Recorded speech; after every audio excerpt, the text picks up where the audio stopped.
RK the Infamous NWO back with another video. Before we start this video, guys, have a little update for you guys. So, since I got my new Windows phone right here, everyone's been bothering me for years now. Why don't you upgrade to an iPhone? Why don't you upgrade to a BlackBerry? Like, I don't want those. Everyone has them. As you go to my left, I see a BlackBerry. I go to my right, I see an iPhone. So, no point of that. So, finally got a Windows phone. That bad boy right there. Boom. And, has Twitter and everything. Got 1 gig of usage on there, so I'm never going to use that up. So follow me on Twitter, twitter.com/JustinZabryan. That's my real name. That's how you say it. And don't ref it up. Don't say my last name like reffed. It's Sub and Ryan. That's how you say it. It's exactly how you see it. It's not reffed up, so relax. Anyways, this video is about how I became a Randy Orton fan. So when I first started watching Orton, when I first saw Orton, I remember him clearly back in 2002 when he had a shoulder injury and he used to do those RNN updates.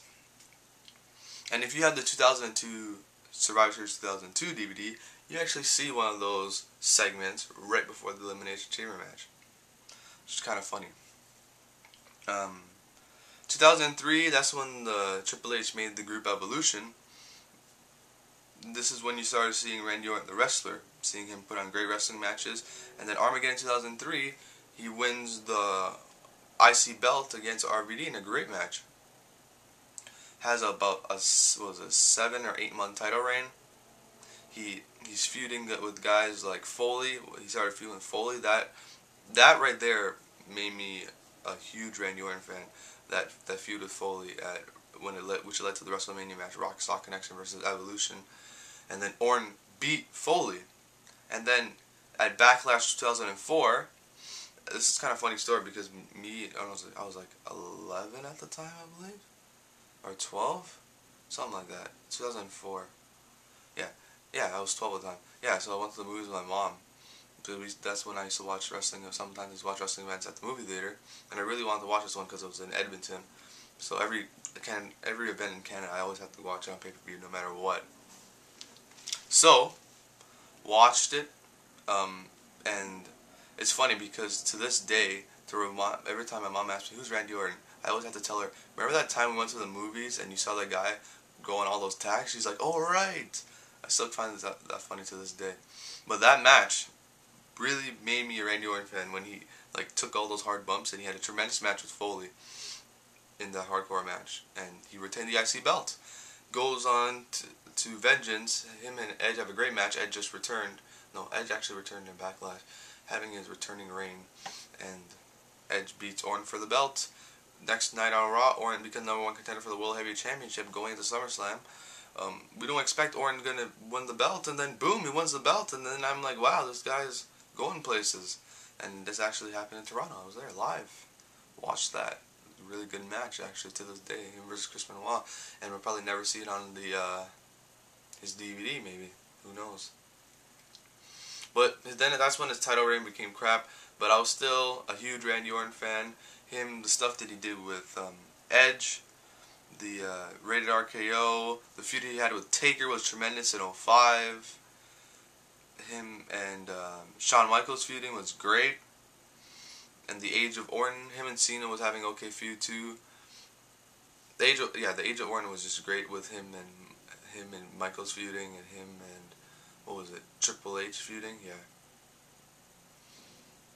Just stuff like that. It's just that I started falling off the Randy Orton bandwagon when he beat Triple H at Backlash. No, the WrestleMania 25 match. That's what killed it for me, because they have a great build up, and then they kill at WrestleMania 25.